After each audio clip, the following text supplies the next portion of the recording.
एइठी दर्शा जाइथिबा प्राणी मानकु तुमे लक्ष्य कर सेमानकर कौन समान लक्षण गुड़िक रही तुमे कहिपारिबो जे सेमाने समस्ते अत्यंत ओजन विशिष्ट अटंती कारण सेमानक शरीर रे प्राय समस्त जगार घन लोम देखा जाए किंतु एइठी एक आकर्षणीय कथा हेउछि जे एही प्राणी माने अत्यंत शीतल परिस्थिति रे मध्ये बंची पारंती एपरि स्थान जेउठी मानव माने जीवन यापन करबा अत्यंत कठिन सेही जगार मध्ये एही प्राणी गुड़िक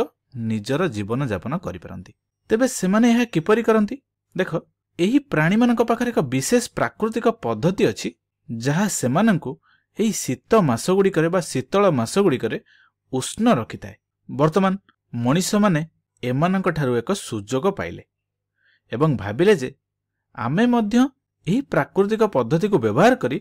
आमको मध्य शीतल मास गुड़िकरे बा शीत मास गुड़िकरे उष्ण रखि परिबा तेबे एथिपई सेमाने किछि पद्धति अवलंबन कले एवं सेगुडी को किपरि संभव कले एही विषय रे आमे आलोचना करिबा तेबे जानि रख अति शीतल परिस्थिति रे बंचिबाकू मेष बा मेंढा गुड़िक किपरि प्रस्तुत होइथांती बा तार प्राकृतिक उष्णता रखिबा पद्धति आमको प्रेरित कला जेउथिरे मनीष माने भाबिले जे आमे मध्य एही पद्धति को अनुसरण करी उष्ण रहि परिबा तेबे चलो याको अत्यधिक भल भाबरे बुझिबा तेबे मेंढा मानकर उष्ण रहिबारे तांको पाखरे एक साधारण प्राकृतिक पद्धति अछि प्रथमत सेमाने घन लोमरे आवृत अटंती जहाकी सेमानंको शीत ठारू रक्षा करी उष्णता देइथाय एहार अर्थ हेउची जे एही घन लोम गुड़िक सेमानंको शरीरर उष्णता को धरि रखे एवं एहाकू बाहर को जीवार रोकिथाय अति रोमांचकर लागुछि नुह कि वर्तमान एही घन लोम जहाकी कोमल पतला कुंचित एवं नमनीय अटे एहाकू पशम बा ऊल कुहा जाए तुमे माने एही पशम गुड़िक किछि प्रकार छेली ओ अन्य जंतु मानक देहरे मध्य देखि परिबो तेबे पशम हेउछि एक प्राकृतिक तंतु जहाकी प्राणी मानक अत्यंत शीतल परिस्थिति रे मध्य उष्ण रखिथाय एवं एठी जानि रख मेंढा शरीर रे दुई प्रकार लोम थाए गोटिए को आमे मोटा लोम बोली कहिथांती एवं अन्यटी को आमे नरम चर्म लोम बोली कहिथांती तेबे एही नरम चर्म लोमरु आमको पशम तंतु मिलिथाय ठीक अछि आजिकाली विभिन्न प्रकार पद्धति अवलंबन करा जाई केवल उन्नत मानर नरम लोम थिबा मेंढा सृष्टि करा जाई पारुछि एवं एही प्रक्रिया को मनोनीत प्रजनन बोली कहा जाए तेबे वास्तव रे मनोनीत प्रजनन काहाकू कहा जाए तेबे एही पद्धति रे कृषक माने नरम और पतला ऊल बा पशम थिबा भल लक्षणयुक्त मेंढा मानकू बाछि नियंती एवं सेमानकू प्रजनन करंती तेबे किछि समय अंतराल रे एही पद्धतिर फलस्वरूप एमिति किछि मेंढा उत्पन्न होंती जेउ मानक शरीर रे सबुठु भल धरणर पशम तंतु मिलिथाय बा ऊल मिलिथाय एहा अनेक चतुरतापूर्ण नुहे कि तेबे बाजार रे मिलुथुबा अधिकांश ऊल बा पशम मेंढा ठारू ही आसी थाए एठी देख कृषक माने मेंढा मानक शरीररु पशम गुड़िक काटी नै सेथिरु पोशाक प्रस्तुत करिथांती तेबे चल केउ प्राणी माने हमकु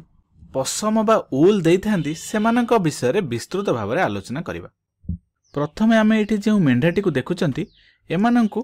लोही मेंढा बोली कहा जाए एवं एही लोही मेंढा शरीररु हमकु उन्नत मानर पशम मिलिथाय एवं एगुड़िक साधारणतः भाव में राजस्थान और पंजाब आदि राज्य रे मिलिथाय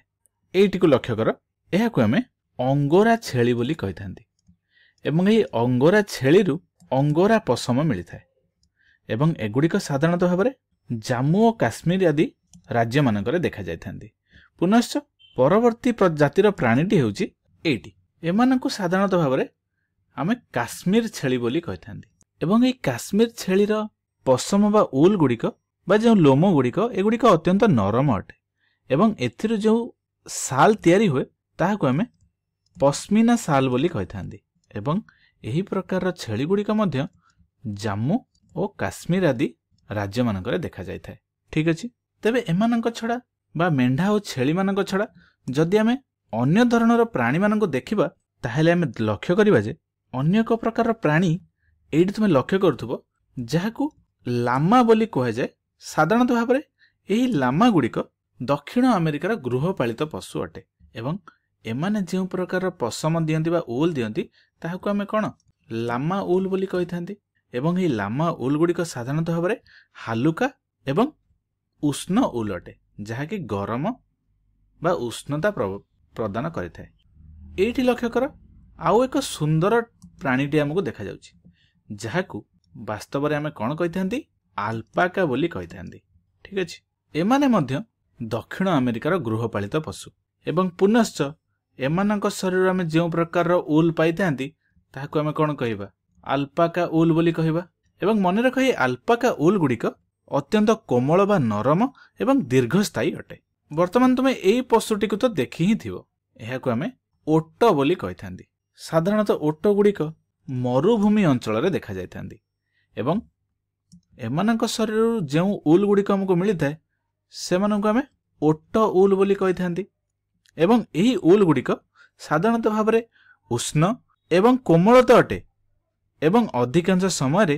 ଏହା କମ୍ବଳ ବା କୋଟ୍ ତିଆରି କରିବା ପାଇଁ ବ୍ୟବହୃତ କରାଯାଇଥାଏ। ତେବେ ଏହି ପ୍ରତ୍ୟେକ ପ୍ରାଣୀ ଭିନ୍ନ ଭିନ୍ନ ପ୍ରକାରର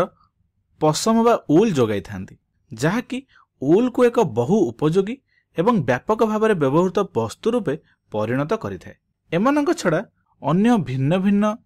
ଜାତିର ମେଣ୍ଢା ଗୁଡ଼ିକ ମଧ୍ୟ ଅଛନ୍ତି। ସେମାନେ କିଛି ଭିନ୍ନ ଭିନ୍ନ ପ୍ରକାରର ପଶମ ଦେଇଥାନ୍ତି। ଏଗୁଡ଼ିକ ବିଷୟରେ ତୁମ ବହିରେ ଉଲ୍ଲେଖ ଅଛି। ଅଧିକ ତଥ୍ୟ ପାଇଁ ତୁମେ ବହିରେ ତାହାକୁ ପଢ଼ିନେବ। ତେବେ ସାରାଂଶ ଭାବରେ କହିବାକୁ ଗଲେ ଆମେ ଦେଖିଲେ ଯେ କିଛି ମେଣ୍ଢା ଓ ଛେଳିମାନଙ୍କ ପରି ଭିନ୍ନ ଭିନ୍ନ ପ୍ରାଣୀମାନଙ୍କ ଶରୀରରେ ଶୀତଳ ମାସଗୁଡ଼ିକରେ ଉଷ୍ଣ ରହିବାର କିଛି ପ୍ରାକୃତିକ ଉପାୟ ଥାଏ। ଏବଂ ଆମେ ଦେଖିଲେ ଯେ ମେଣ୍ଢା ଶରୀରରେ ଦୁଇ ପ୍ରକାର ଲୋମ ଥାଏ, ମୋଟା ଲୋମ ଏବଂ ନରମ ଚର୍ମ ଲୋମ। ଏବଂ ଏହି ନରମ ଚର୍ମ ଲୋମରୁ ପଶମ ତନ୍ତୁ ଗଠନ ହୋଇଥାଏ। ଏବଂ ଆମେ ମନୋନୀତ ପ୍ରଜନନ କାହାକୁ କହିଲେ ସେ ବିଷୟରେ ମଧ୍ୟ ଆଲୋଚନା କଲେ। ଏବଂ ଏହାପରେ ଆମେ ଲୋହି, ଅଙ୍ଗରା ଛେଳି ଏବଂ କାଶ୍ମୀର ଛେଳି ପରି ଭିନ୍ନ ଭିନ୍ନ ମେଣ୍ଢା ଓ ଛେଳିମାନଙ୍କରୁ କେଉଁ ପ୍ରକାରର ଉଲ୍ ମିଳିଥାଏ ଏବଂ ସେଗୁଡ଼ିକ କେଉଁ ରାଜ୍ୟରେ ଦେଖାଯାଆନ୍ତି ସେ ବିଷୟରେ ଆଲୋଚନା କଲେ। ଏବଂ ପରିଶେଷରେ ଆମେ ମେଣ୍ଢା ଓ ଛେଳିମାନଙ୍କ ବ୍ୟତୀତ କିଛି ଦକ୍ଷିଣ ଆମେରିକାରେ ଗୃହପାଳିତ ପଶୁ ଯଥା ଲାମା ଏବଂ ଆଲପାକା ମାନଙ୍କ ଶରୀରରୁ କେଉଁ ପ୍ରକାରର ଉଲ୍ ମିଳେ ସେ ବିଷୟରେ ମଧ୍ୟ ଆଲୋଚନା କଲେ ଏବଂ